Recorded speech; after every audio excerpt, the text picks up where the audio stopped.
some years ago, it was my birthday, and it was also a little girl in the church's birthday. She was 12, and I was probably 40 or something. But her birthday was on the same day, and she decided to buy me a gift. And the gift was a stud that you could put in your ear. And she had 2 of them. And she had the idea that because I was going to be leaving soon, that she and I could be friends forever if we each had one of these studs in our ears. Well, I went to the jeweler with the little girl to get the piercing done. And as we were sitting there, there's this grown-up man, a little girl, and I was going like this. I'm saying, this is not going to hurt, is it? And she assured me that it wouldn't hurt. Well, I wore the little pin for a year. And now the little pin is still in my life, but it's in the ear of a little Curious George doll that I have. And I said all that just to let you know that I truly am a Curious George. And curious means 2 things. One, it means inquisitive, seeking, searching, curious. The other is odd, different, sometimes difficult. But as a curious person, for most of my adult life, I have been looking into the way of the world and trying to make sense of it from my own point of view. That is to say, I have been, for most of my life, a non-conformist. That is, I don't simply accept what people tell me is true. I dig into it, and I search, and I want to find out, is it really true? Well, one of the most interesting parts of my life is when I met Barbara at the age of 35 when we got married. I was a high school dropout. She was a university graduate. She was a professional person. I was a person just in off the street. And we got to know each other. And one of the things she challenged me to do was to go back to school. And I was a little bit scared of going back to school, because I thought, oh, I don't know if I can handle it. So I thought, maybe I'll go to a Bible college instead of a university, just to see how it is. And I went to the Mennonite Brethren Bible College, and I got my first degree there, a degree in theology. Now, one of the courses I studied there was a course on philosophy, and the teacher's name was Spencer Estabrooks. And I said to Barb the other day, I owe the man a deep debt of gratitude, because he introduced me to a line of thinking that has been very helpful to me as I try to find my way forward confidently in a very confusing world.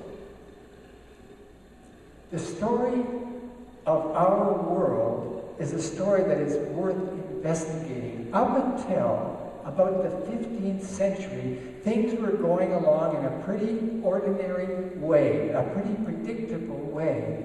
The Catholic Church was, in a basic sense, governing the world in cooperation with the various states of Europe. Now, what happened is Martin Luther came and he began to ask questions about Catholicism.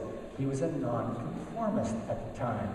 And he asked some hard questions, and that gave root to what we call the Reformation. But it also gave root to another thing called the Enlightenment.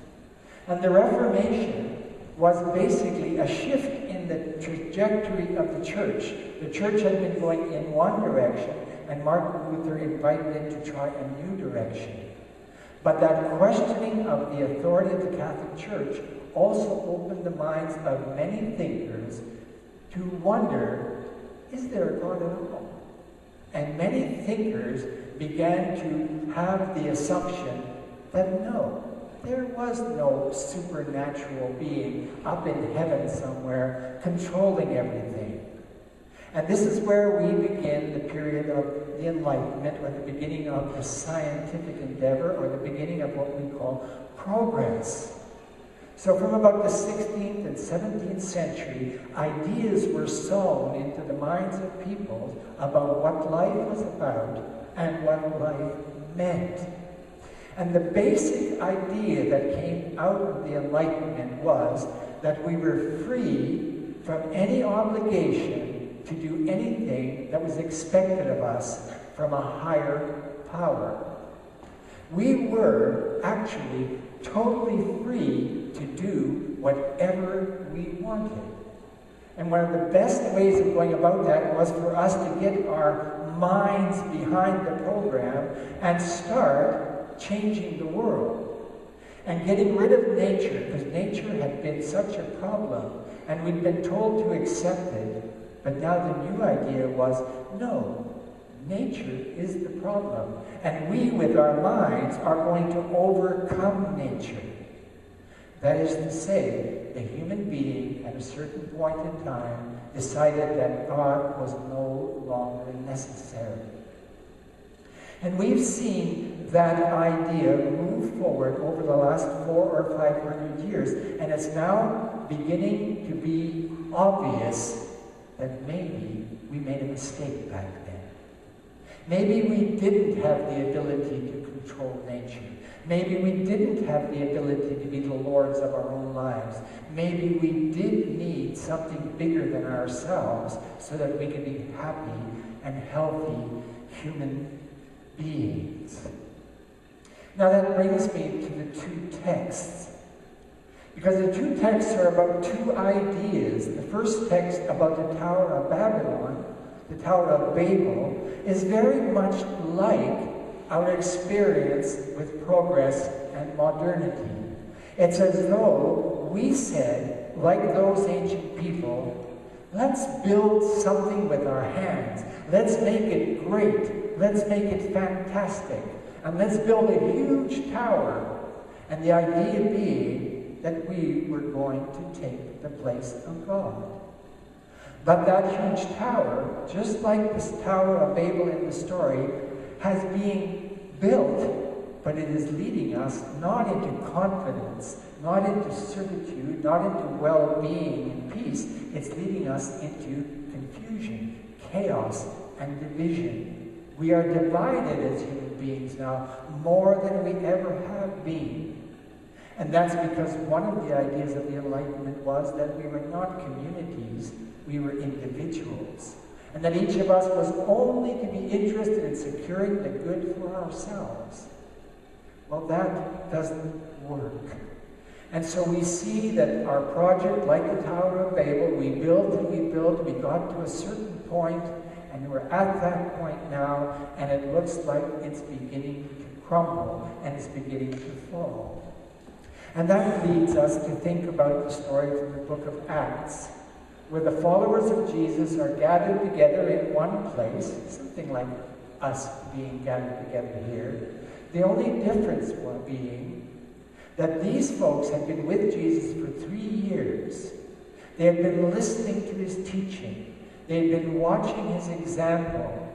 He had been presenting them with an alternative to the way of power that was active in Jerusalem and in Rome. Jesus was calling people out of one way of being in the world and into another way of being in the world.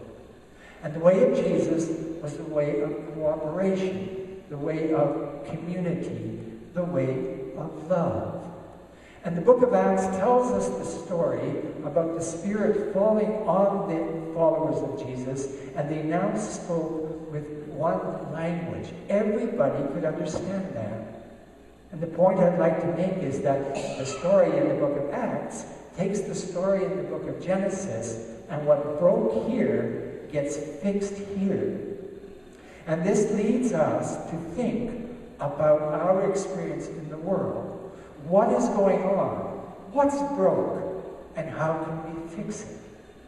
And my proposal to you would be that we can fix the problems of the world by stepping out of the way of the world. The way that has been taught to us since we were children, the way of progress, the way that pleasure is the highest good, and the more pleasure you have, the better off you are. Well, we, as a modern people, have so many things that pretend to give us pleasure, and at the same time, we seem to be getting, as a general sense, we seem to be getting less and less happy. Jesus invites us to look into our own hearts and to ask the question, what really matters to me? And for myself, I've made a decision The military-industrial complex does not matter to me. The corporate powers that are destroying the world by polluting the waters and the air do not matter to me. The making of billions and billions of dollars by some people, while the great majority of people languish in hunger and loneliness, doesn't matter to me. That is to say, I'm not invested in those ideas. I've actually turned aside from those ideas. And I think part of my job as a leader in the church is to encourage others to turn aside as well. The question becomes, to what do we turn? And I will say that we should decide to turn to the love of God. It's the love of God in us and through us that makes unity possible. It's the presence of God in our experience that makes happiness and health possible.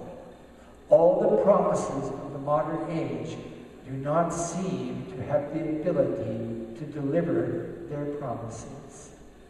So I am not suggesting that we should turn away from science and go back to religion. I'm not saying we should turn away from religion and go only to science. What I'm saying is that we should take science and religion and put them in one hand each, the right hand and the left hand. And what I'd like to suggest is that both hands are connected to the heart, and that if science is guided by religion, it can serve us well. But if science refuses religion, if science refuses faith in God, science will lead us to destruction. And it's not because science is a problem. It's because human longing for power is the problem. And what we have opportunity to do is to no longer stand behind those who claim power as their right, but that we stand with those who are powerless. We stand with those who are left out as power doesn't work. We stand with those who are broken, lost, and lonely, much as we do by our participation in Oak Table and other such ventures. I feel very confident being here that your hearts are oriented in this direction, that you too would like the world to be a better place. You too would like to do what you can to make it a better place. And I'm going to suggest that you examine what's really going on and choose what's right and good and true, to choose love over power, to choose humility over pride. And if our civilization does fall, we will be that first responder unit. We will be those caretakers. We will be those supporters and encouragers who help our family, friends, and neighbors find a way through the deep darkness that might be coming to us soon.